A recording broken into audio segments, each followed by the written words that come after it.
Hi friends, so today in this video we will try to complete the remaining 3 chapters of the economic survey. So the first chapter is monetary management and financial intermediaries. We left the last video on the discussion that during COVID there was both expansionary fiscal policy and expansionary monetary policy.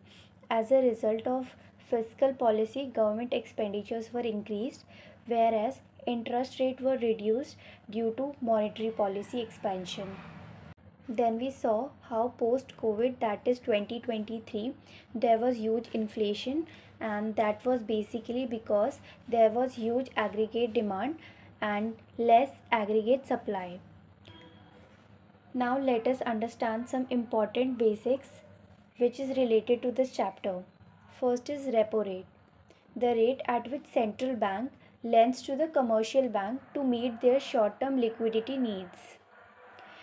Second, reverse repo rate.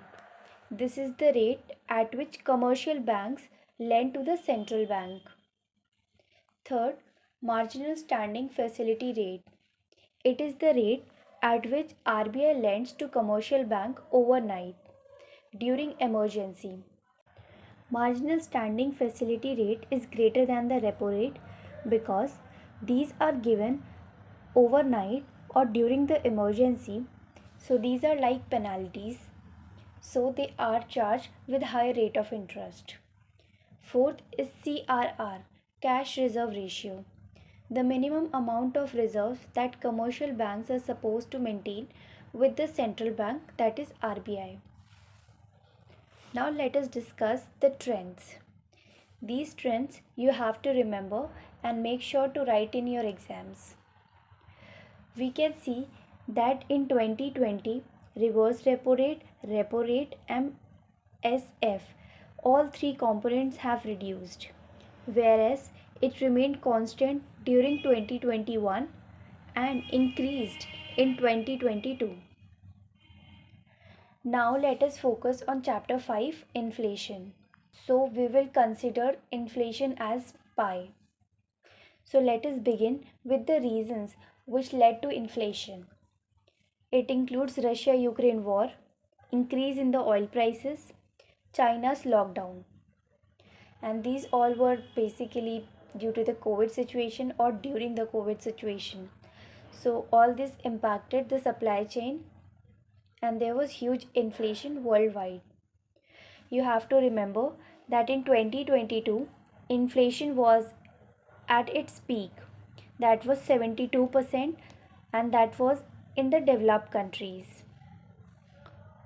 Now we will consider how to measure the inflation. So there are two indexes, wholesome price index and consumer price index. Wholesome price index includes food, petroleum, manufacturing, basically everything that surrounds you.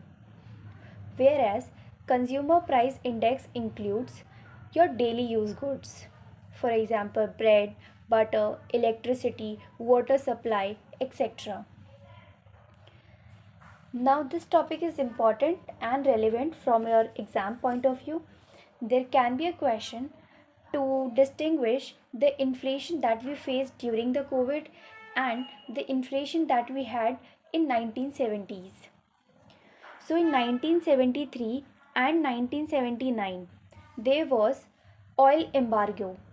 It means there was reduction in the oil supply. This led to disruption of the supply chain and inflation was increased. Whereas in 2020 and 23, we saw Russia-Ukraine war, China's lockdown due to COVID has hugely impacted India's trade. This was the main reason due to which inflation increased. Now the last chapter, that is chapter 11, external sectors.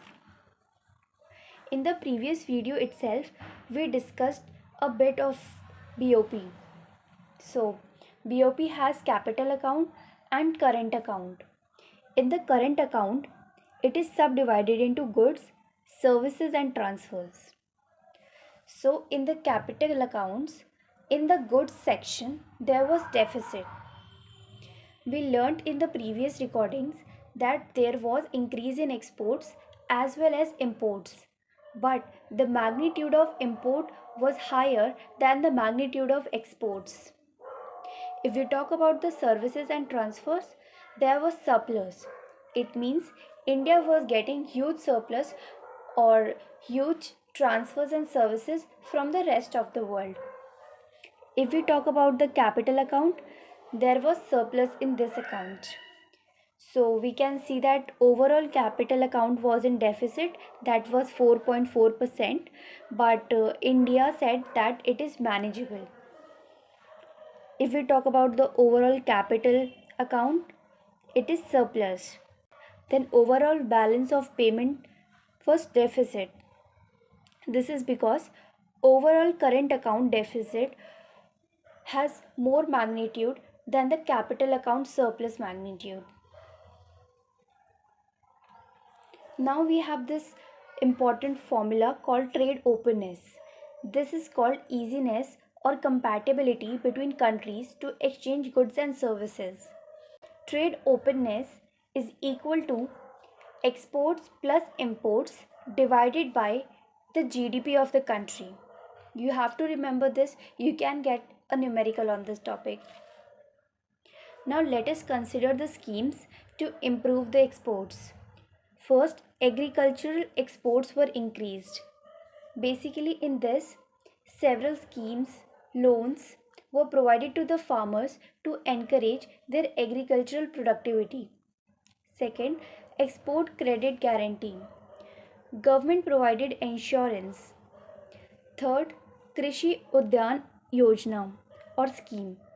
This was basically done to encourage the exports of food grains.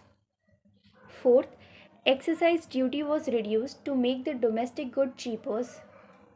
That was done to increase the exports. Now the last topic is the trade agreements. There are two types of agreements. First, free trade agreement. Second, comprehensive economic partnership agreement. In both the agreements, there are no tariffs imposed, but the only difference is the time constraint. In the Comprehensive Economic Partnership Agreement, countries can imply or impose tariff for a particular period depending upon the contracts.